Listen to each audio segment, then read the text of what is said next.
ಉತ್ತರ ಪ್ರದೇಶದ ಪ್ರಯಾಗ್ರಾಜ್ನಲ್ಲಿ ಮಹಾಕುಂಭಕ್ಕೆ ಇವತ್ತು 2ನೇ ದಿನ. ತ್ರಿವೇಣಿಯಲ್ಲಿ ಅಮೃತ ಸ್ನಾನ ಮಾಡಿದ ಭಕ್ತರ ಸಂಭ್ರಮ ಮುಗಿಲು ಮುಟ್ಟಿದೆ.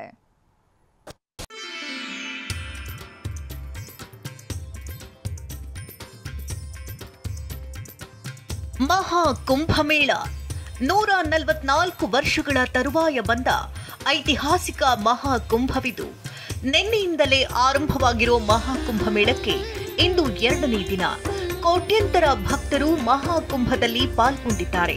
ನಿನ್ನೆ 1.5 ಕೋಟಿಯಷ್ಟು ಭಕ್ತರು ಮಹಾಕುಂಭದಲ್ಲಿ ಮಿಂದೆದ್ದರೆ ಇಂದು ಕೇವಲ 10 ಗಂಟೆಯ ಒಳಗಾಗಿ 1,38,00,000 ಭಕ್ತರು ಗಂಗೆ, ಯಮುನೆ, ಸರಸ್ವತಿಯ ಸಂಗಮದ ತ್ರಿವೇಣಿಯಲ್ಲಿ ಮುಳುಗಿ ತಮ್ಮ ಪಾಪಗಳನ್ನು ತೊಳೆದುಕೊಂಡಿದ್ದಾರೆ.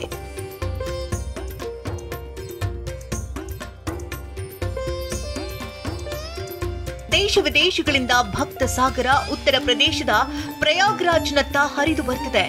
ಮಹಾಕುಂಭಮೇಳಕ್ಕೆ ಹರಿದು ಬರ್ತಿರುವ ಭಕ್ತರ ಸಂಖ್ಯೆ ದಿನದಿನಕ್ಕೂ ಜಾಸ್ತಿಯಾಗ್ತಾನೇ ಇದೆ. ಶಾಹಿ ಸ್ನಾನ ಮುಗಿಸಿ ಮರಳುತ್ತಾ ಇರುವವರ ಮೊಗದಲ್ಲಿನ ಸಂತಸ ಹೇಳತೀರದಾಗಿದೆ. ಕರ್ನಾಟಕದಿಂದಲೂ ಭಕ್ತರು ಮಹಾಕುಂಭಕ್ಕೆ ಬಂದಿದ್ದಾರೆ. ಅವರು ಯುವಕರು ಮುಂದೆ ಬಂದು ತಮ್ಮ ಸನಾತನ ಧರ್ಮದ ವೈಭವ ನೋಡಬೇಕು, ಇಲ್ಲಿ ಬರೋಕೆ ನಾವು ಪುಣ್ಯ ಮಾಡಿದ್ವಿ, ತ್ರಿವೇಣಿ ಸಂಗಮದಲ್ಲಿ ಸ್ನಾನ ಮಾಡಿ ಬಂದ ಮೇಲೆ ಒಂದು ಪಾಸಿಟಿವ್ ವೈಬ್ ಇದೆ ಎನ್ನುತ್ತಾರೆ. ಈ ಒಂದು ತ್ರಿವೇಣಿ ಸಂಗಮದಲ್ಲಿ ಸ್ನಾನ ಮಾಡಿದ್ರಿ, ಶಾಹಿ ಸ್ನಾನ ಮಾಡಿದ್ರಿ, ಏನು ಹೇಳಕ್ಕೆ ಇಷ್ಟಪಡ್ತೀರಾ? ಯುವಕರೆಲ್ಲ ಆ್ಯಕ್ಚುಲಿ ಇದನ್ನು ಫಾಲೋ ಮಾಡಬೇಕು ನಮ್ಮ ಸನಾತನ ಧರ್ಮನ. ಯಾಕಂದರೆ ನಾವೀಗ ಸ್ನಾನ ಮಾಡ್ಕೊಂಡು ಬಂದು ನದಿಲಿ ಏನೋ ಒಂಥರ ಪಾಸಿಟಿವ್ ಫೀಲ್ ಇದೆ. ಆ ಫೀಲ್ ಬೇಕು ಎಲ್ಲರಿಗೂ. ಆ್ಯಕ್ಚುಲಿ ಯೂತಲ್ಲಿ ತುಂಬ ರಾಂಗ್ ವೇಲ್ ಹೋಗ್ತಾ ಇದ್ದಾರೆ. ಅದೆಲ್ಲ ಚೇಂಜ್ ಆಗಬೇಕು. ಸನಾತನ ಧರ್ಮ ಏನು ಕೆಟ್ಟದಲ್ಲ, ಒಳ್ಳೇದೇ. ಅದಕ್ಕೂ ಫಾಲೋ ಮಾಡಿ. ಆಮೇಲೆ ಈ ಜನ ನೋಡ್ತಾ ಇರಿ ಎಷ್ಟು ಚೆನ್ನಾಗಿ ಬಂದಿದ್ದಾರೆ ಅಂತ ದೇವಸ್ಥಾನ. ಎಲ್ಲರೂ ದಯವಿಟ್ಟು ಬನ್ನಿ ಅಂತ ಹೇಳ್ತೇನೆ ಅಷ್ಟೇ.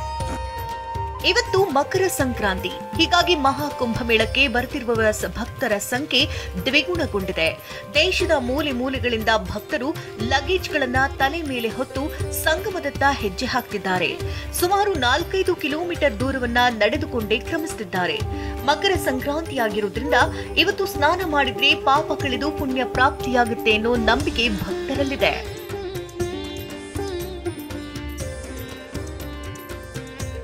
ಭಕ್ತರ ಸಂಖ್ಯೆ ಜಾಸ್ತಿ ಆಗ್ತಾ ಇದ್ದಂತೆಯೇ ಬಹುತೇಕ ರಸ್ತೆಗಳನ್ನ ಬಂದ್ ಮಾಡಿ ಕೇವಲ ಭಕ್ತರು ಮಾತ್ರ ಹೋಗೋಕೆ ಅವಕಾಶ ಮಾಡಿಕೊಡ್ತಿದ್ದಾರೆ ಪೊಲೀಸರು.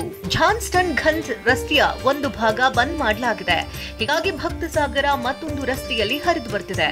ಇನ್ನು ಮಹಾಕುಂಭದ ಹಿಂದಿನ ದಿನ ಯಾಗವನ್ನ ಆಯೋಜಿಸಲಾಗಿತ್ತು.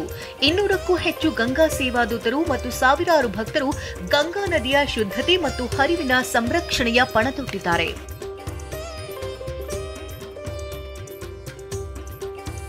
ಉತ್ತರ ಪ್ರದೇಶದ ಪೊಲೀಸರು, ರಾಷ್ಟ್ರೀಯ ವಿಪತ್ತು ನಿರ್ವಹಣಾ ಪಡೆ ಮತ್ತು ಜಲ ಪೊಲೀಸ್ ಘಟಕಗಳು ಭಕ್ತರ ಮೇಲೆ ಕಣ್ಗಾವಲಿಟ್ಟಿದೆ. ಹಾಗೆ ಯಾತ್ರಾರ್ಥಿಗಳಿಗೆ ಅನುಕೂಲವಾಗುವಂತೆ 50,000 QR ಕೋಡ್ಗಳನ್ನು ಮೇಳ ಪ್ರದೇಶದ 25 ಸೆಕ್ಟರ್ಗಳ ವಿದ್ಯುತ್ ಕಂಬಗಳಲ್ಲಿ ಅಳವಡಿಸಲಾಗಿದೆ. ಈ QR ಕೋಡ್ಗಳು ಸ್ಥಳವನ್ನ ಗುರುತಿಸಲು ಸಹಾಯ ಮಾಡುತ್ತೆ. ಹಾಗೆ ಪ್ರತಿ ಓರ್ವನಿಗೆ ₹1,296 ಹೆಲಿಕಾಪ್ಟರ್ ರೈಡ್ ಮಾಡಲು ಅವಕಾಶ ಕಲ್ಪಿಸಲಾಗಿದೆ. ಈ ರೈಡ್ನಲ್ಲಿ ಭಕ್ತರು ಕುಂಭಮೇಳವನ್ನ ಮೇಲಿನಿಂದ ವೀಕ್ಷಿಸಬಹುದು.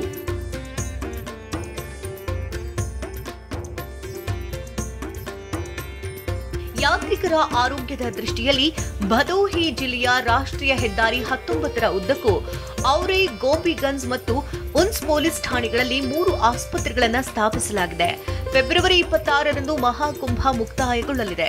ಈ ಕುಂಭಮೇಳ ಭಕ್ತಿ, ಸಮುದಾಯ ಮತ್ತು ಸಂಸ್ಕೃತಿಯ ದ್ಯೋತಕವಾಗಿದೆ. ಭಾರತ ಒಂದು ವೈವಿಧ್ಯಮಯ ರಾಷ್ಟ್ರ. ವಿವಿಧತೆಯಲ್ಲಿ ಏಕತೆ ಅಂತಾರೆ. ಇಲ್ಲಿ ನೋಡ್ತಾ ಇದ್ರೆ ಗೊತ್ತೈತೆ, ಪ್ರಪಂಚದ ಬೇರೆ ಬೇರೆ ಭಾಗಗಳಿಂದ ಬಂದಿದ್ದಾರೆ.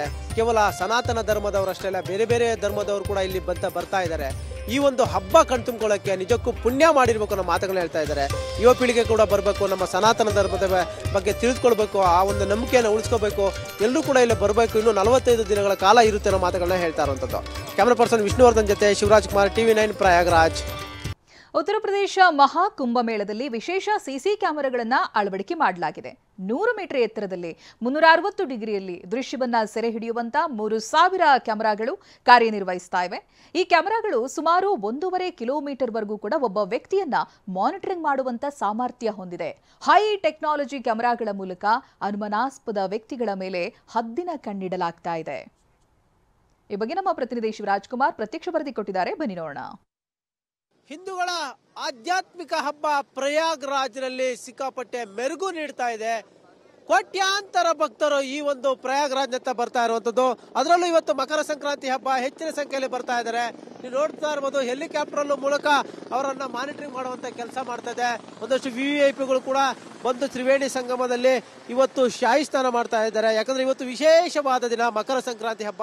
ಈಗಾಗಲೇ ಪ್ರಯಾಗ್ರಾಜ್ನ ಜಿಲ್ಲಾಡಳಿತ ಈ ಡ್ರೋನ್ ಕ್ಯಾಮ್ರಾಗಳ ಮೂಲಕ ನೀವು ಒಂದು ವಿಶೇಷತೆಯನ್ನು ಗಮನಿಸಬಹುದು. ಈ ಒಂದು ಡ್ರೋನ್ ಕ್ಯಾಮ್ರಾ ಇದೆ, ಸುಮಾರು 50 ಮೀಟರ್ ಎತ್ತರದಲ್ಲಿದೆ. ಇದನ್ನು ಇನ್ನೂ ಕೂಡ 100 ಮೀಟರ್ ಎತ್ತರದವರೆಗೂ ಕೂಡ ಹೋಗಿ ಮಾನಿಟರಿಂಗ್ ಮಾಡುವಂತ ಕೆಪಾಸಿಟಿ ಇರುವಂತಹ ಹೈ ಟೆಕ್ನಾಲಜಿ ಡ್ರೋನ್ ಕ್ಯಾಮ್ರಾಗಳು ಇವು. ಯಾಕಂದ್ರೆ ಕೋಟ್ಯಾಂತರ ಭಕ್ತರು ಬರ್ತಾ ಇರ್ತಾರೆ. ಸುಮಾರು 45 ದಿನಗಳ ಕಾಲ ಈ ಒಂದು ಅತಿ ದೊಡ್ಡ ಉತ್ಸವ ಇದೆ.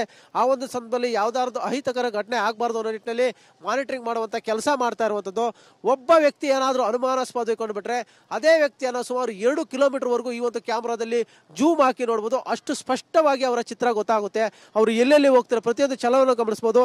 ನೀವು ಇಲ್ಲಿ ನಾನು ನಿಮಗೆ ತೋರಿಸುವಂತ ಕೆಲಸ ಮಾಡ್ತೀನಿ ಯಾವ ರೀತಿ ಸ್ಪೆಷಾಲಿಟಿ ಇದೆ ಏನಂತ. T-3 की ऐसे ड्रोन की लिमिट तो हाइट 1 किलोमीटर है, range height and range distance में 10 किलोमीटर है अब.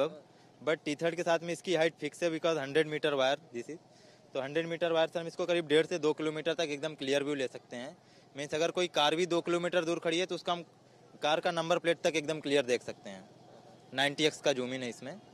एंड थर्मल में इसमें 11 मोड है.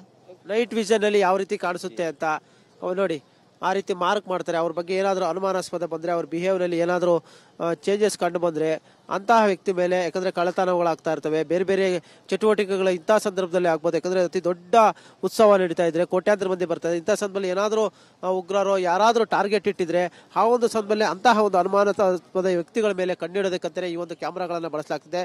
ಸುಮಾರು 8 ಕ್ಯಾಮ್ರಾಗಳು ಈ ಕಂಪ್ಲೀಟ್ ಗಂಗಾ ಯಮುನಾ ಘಾಟ್ ಸುತ್ತಮುತ್ತ ಅಂದ್ರೆ ಪ್ರಯಾಗ್ರಾಜ್ನ ತ್ರಿವೇಣಿ ಸಂಗಮದ ಸುತ್ತಮುತ್ತ ಈ ಒಂದು ಕ್ಯಾಮ್ರಾಗಳನ್ನು ಅಳವಡಿಸಿರುವಂಥದ್ದು. ಅವುಗಳ ಮೂಲಕ ಮಾನಿಟರಿಂಗ್ ಮಾಡ್ತಾರೆ. ಯಾವುದೇ ರೀತಿಯ ಅಹಿತಕರ ಘಟನೆಗಳು ನಡೆಯದಂತೆ ನೋಡ್ಕೊಳ್ಳೋಕೆ ಈ ಒಂದು ಕ್ಯಾಮ್ರಾಗಳು, ಹೈ ಟೆಕ್ನಾಲಜಿ ಇರುವಂತಹ ಡ್ರೋನ್ ಕ್ಯಾಮ್ರಾಗಳು ಸಹಾಯಕಾರಿಯಾಗಿರುವಂಥದ್ದು. ಕ್ಯಾಮ್ರಾ ಪರ್ಸನ್ ವಿಷ್ಣುವರ್ಧನ್ ಜೊತೆ ಶಿವರಾಜ್ ಕುಮಾರ್, TV9 ಪ್ರಯಾಗ್ರಾಜ್.